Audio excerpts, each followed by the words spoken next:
It really is this. When people ask me, say, how do you make it in show business or whatever? And what I always tell them, I've said it many years, and nobody ever takes note of it because it's not the answer they wanted to hear. What they want to hear is, here's how you get an agent, here's how you write a script, here's how you do this, But I always say, be so good they can't ignore you. And I just think that if somebody's thinking, how can I be really good? People are going to come to you. Hey there, content creators. Christopher here, wearing a shirt that's probably older than a lot of you. So, follow your passion. There are two bits of advice that I have heard that I really think a lot about in terms of pursuing a creative career. Now, we're speaking specifically of a creative career because obviously I talk about content creation. I've talked about a lot of different kinds of content, video on demand, independent film, comic books. So the two bits of advice are the be so good they can't ignore you, Steve Martin. I think it's a brilliant quote. And the other one is follow your passion. I think they're kind of the antithesis to one another. And I want to talk a little bit about that because one of those bits of advice really made me miserable for a long time, and I think it'll make you miserable too. And the other, I think, really, there's a lot to unpack there. So the other bit of advice is follow your passion. All right, let's unpack that.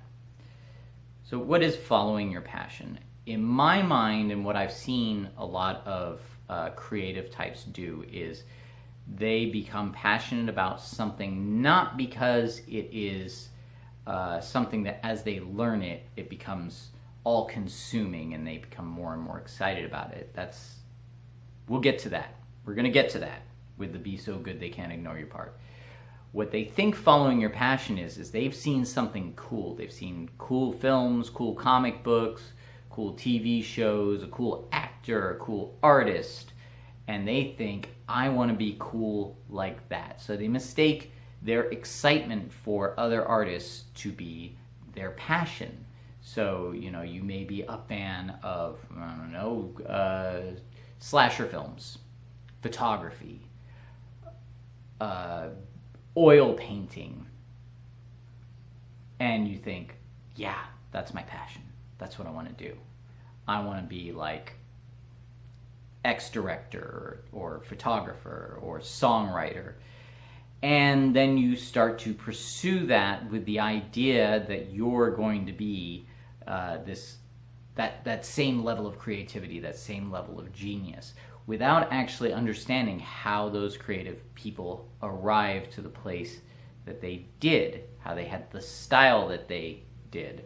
And we're going to get to that because I have an answer for you. I do. I have an answer for how you're going to do that. But the first thing is to kind of avoid that follow your passion mantra, because here's the pitfall to that. So say you are passionate about photography. I've known a lot of photographers, or film scoring. I've known a lot of people who score films. And what they end up doing is they go like, okay, I'm gonna do this. I'm passionate about it. I'm gonna be just like whatever person it is that I look up to. So they go and they get a camera, or they get some instruments, they get some recording equipment, they get the right paints. For the longest time, I wanted to paint just like the comic book cover illustrator Alex Ross, who actually did some really brilliant fully painted comic books, and he got to that point. But the other thing, we're going to talk about that. We are going to talk about that. So here's what happens: you skip steps. You think to yourself, like, this is like, I'll do these things and I'll get to this point and I'll be a genius just like this person, and people will be lining up. They'll love me. But along the way, what happens is you try and, you make your portfolio, you do all these, you get the right equipment, and then maybe you get to a point where you get a job doing it. And then it's your day job. and you think, well, one day, now it's my day job, but I'll get to a point where it is, I'll get to do what I want. This is a step that kind of goes along with the be so good they can't ignore you, but here's the problem. When you're doing it for other people and it becomes a day job, it becomes a day job, and it's not as exciting anymore, and you're working it all day for someone else. And then it's time to go home, and you want to work on your own thing, but you're tired. You gotta take care of you gotta hang out with your family, you gotta feed your pets, you gotta do the dishes, all that sort of thing. And by the time you're all done with that, you are you're tired and you're not as excited about it anymore. And all of these things do go along with the be so good they can't ignore you formula as well. So, but what's the difference? What is the difference? The difference is in the attitude. So after a while, you're kind of thinking like, wow, this is just work. Maybe you've partnered up with some people and you're arguing about what it should look like or what it should be. If you're a comic book artist, maybe you're working with a writer whose vision is a bit different than yours, and they're maybe a little apathetic to what you want to draw, or they don't understand it, and so they weave stories around what you want to draw that are not quite, they're kind of like, I don't know, you can sense that they're not excited about it.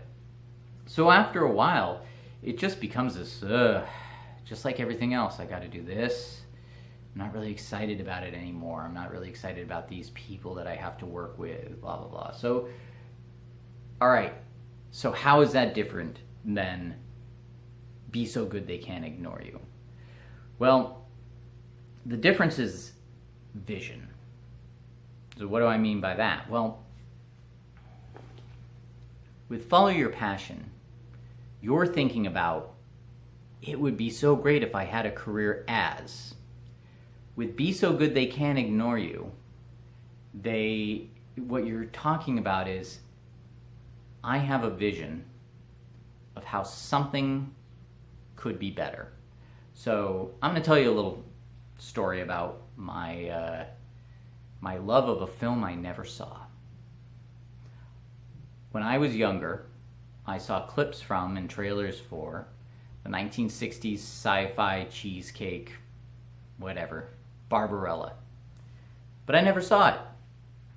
But I had a very distinct vision in my head of what this movie was going to be. And I was very excited about it. And when I finally saw it, it was terrible. I hated it. I won't say I hated everything about it. It had a lot of elements of things that I wanted to see. But it was, in my mind, and a lot of people will disagree with me with this, but it was a really poor execution. It was really lackluster. It had all the components and ideas of something that could have been really great, but it just didn't go for any of them. It just kind of, a character meandering through sets, getting hit in the head a lot, getting knocked out. I don't know. But what I realized was this. Modern technology, green screens, practical effects, digital effects, all these things I talk about in my other videos, I could realize, using different characters, different ideas, but similar ideas, I could realize something of what was in my own head. I could take the ideas of Barbarella and I could make my own science fiction that would be much better. And then I started to realize that I had a lot of enthusiasm for that idea. And then I realized there were a lot of horror movies, a lot of other science fiction movies, just across the board. So many things that I saw that I thought, if they had done it the way that I had it in my head, it would be amazing.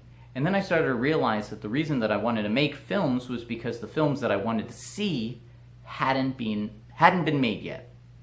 So that was the vision. And then I realized that I didn't actually know the steps that I needed to take to accomplish that vision. And believe me, it's not even that I didn't know the steps, I wasn't aware of how many steps it would actually take, how many different aspects of creating these visions were needed. music, editing, visual effects, working with actors, directing actors, managing a set, accounting, coming up with money, managing that money. All these different things, I had no idea that I also had to be a business person as well as an artist. And it took me a long time to figure that out. And so it became an act of discovery. It became the constant pursuit of the question, why wasn't what I saw before better than it could have been? What do I need to learn to accomplish that vision and become something that people can't ignore? And so I had to go on that mission of discovery. And, I didn't know where to start. I mean, I didn't know anything about cameras. I knew a little bit about music because I was in a garage band as a teenager, but I really had to go and learn this stuff. I had to learn about how to write a script, what actually went into a script, the fact that, hey, you see some of my other videos on this YouTube channel, you start to realize when you're writing a story, you're not just writing this happened and this happened, it would be cool if this happened. You have to understand characters, you have to understand psychology, you have to understand human nature, you have to understand plot structure, you have to understand theme, you have to understand what is this story actually about, and then you have to understand how the computer programs to edit and composite stuff together work, and you have to learn about acting, you have to learn about all of these things. And you may say to yourself, wow, that's a lot. How, a lot of those things aren't my passion. I'm not passionate about acting. I don't want to be an actor. I'm not passionate about editing. I want somebody else to edit. But if you're a content creator in this day and age, with and the low budgets going on, you're not going to knock on someone's door with a particular talent. I'm a good director. I'm a good actor. I'm a good concept artist. You're not going to knock on someone's door and show them, what you've got. Oh, I've got wine, and have them go, oh yeah, you're perfect for what I want. I'm not saying that doesn't happen, but overall, if you want to be a content creator, whether it be for video on demand TV or movies or comic book creator or something like that, how you get people's attention is you create something first, because everybody's in the industry that might give you some money or might give you an opportunity to do something. They're looking for proven stuff. That's why they're acquiring IPs. That's why they're remaking stuff still, even though they never learn. They're looking for proven materials. So you have to create something that proves what you can do. And that's what I've been doing. If you look at my YouTube channel, I've got my short film Roger. I've got my my behind the scenes on Ray Bradbury Live Forever with Bill Oberst Jr. Before that, I'd done some other Ray Bradbury work. The music video I'm working on right now is because they saw that Ray Bradbury work.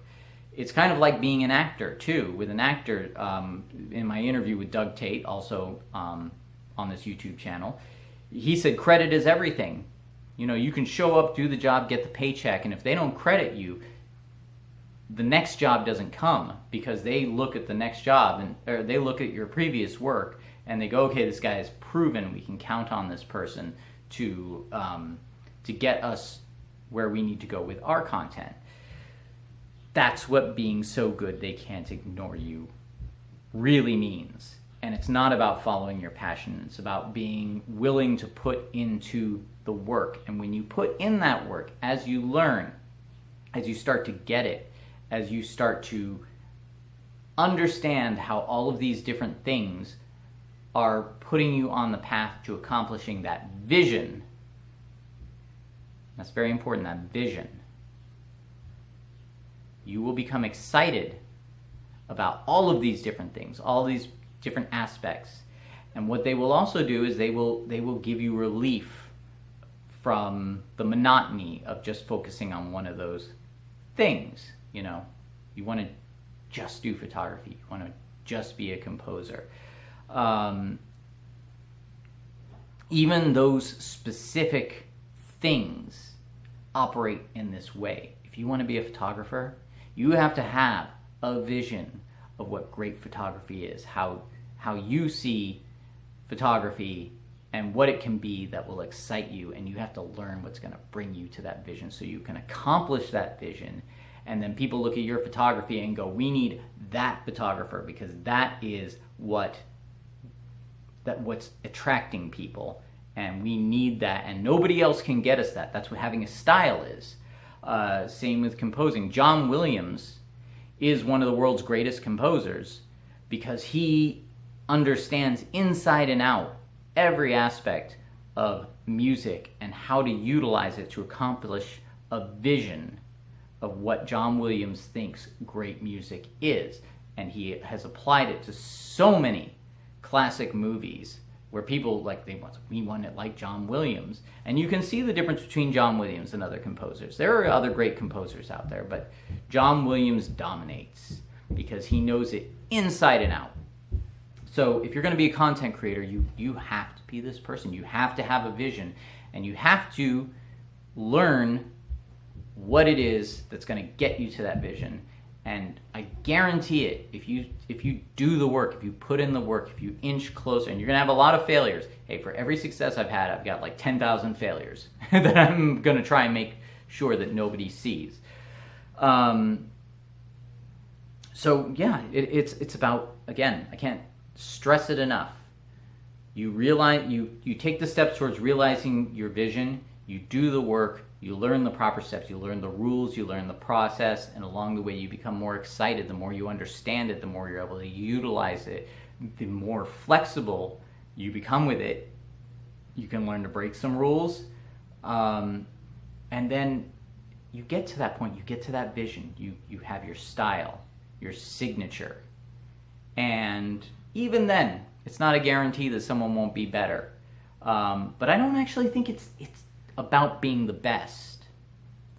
It's just about standing out. It's about taking what you've learned and understanding how it speaks to you and using it to speak back to an audience.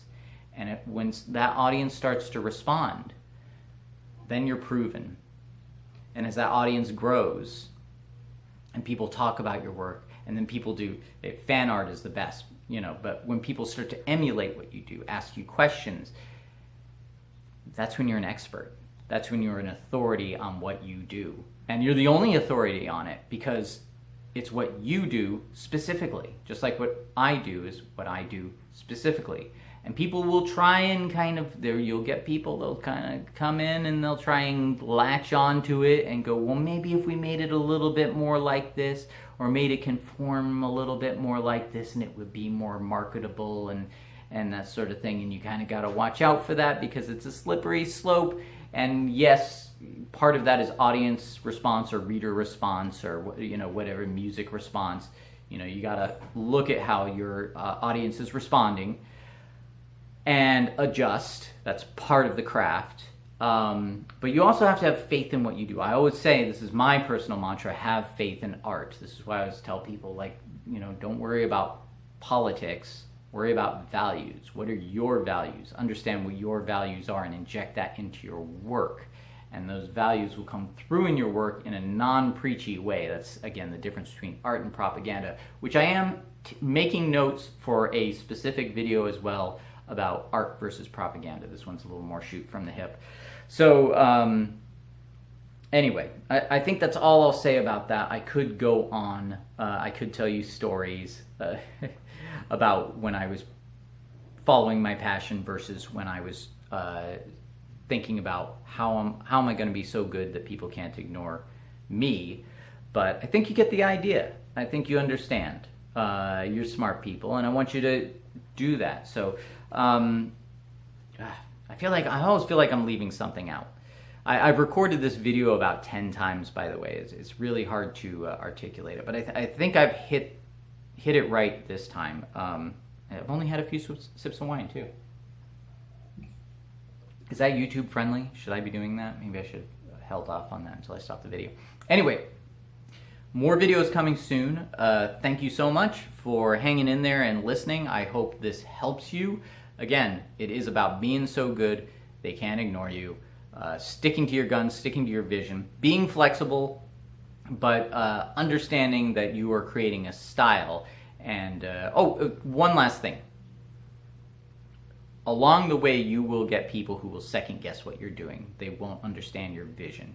That's why you have to realize it yourself. If too soon you come to people and say, I've got this vision, and and it's not quite there yet, but you'll see it, they'll start to second guess it, and then you'll start to second guess it. It really is important to go at your own for a little bit, so you can realize something that you don't have to explain. It's there. Boom. It's your vision. People see it. They either understand it or they don't. And even if they don't, give it some time. It will attract the audience that you want to attract. There are people out there that relate to artistic endeavors in the same way that you do. There's always going to be a little struggle. You learn things. You make mistakes. Like I said, 10,000 mistakes for every one good thing that I accomplish. But that's it. Please, again, like this video, subscribe, hit the bell for notifications, all that good stuff. You guys know YouTube. You know what it's about. Check out my Patreon. I'm thinking about switching to Subscribestar, but I've got to kind of figure out the logistics of that. Got a PayPal for donations. Shoot me questions. Check out my social media. There's a Facebook group where I talk about content creation. It's called Backyard Indies. I'll leave a link for that below as well. I got to redo my affiliate links. Amazon, I guess I didn't get enough clicks and they booted me off, but they said I could reapply. I got to check that as well. But more upcoming videos. I've got hopefully after next week an interview with Steve Johnson. He's returning to the show. We're going to talk a bit about the future of content creation and his books, Rubberhead Volume 1 and 2. I've got a video coming up about how Aliens vs. Predator and Prometheus are the same movie. I'm also thinking of doing an analysis of the first two Alien movies and why I think they make a complete story, and the rest is... what else? Art and propaganda, art versus propaganda, why knowing the difference is important to your business as a content creator. And that's it. Thanks for hanging in. Hope everyone's having a good time creating their content. Hope this helped again, and I'll be back with more.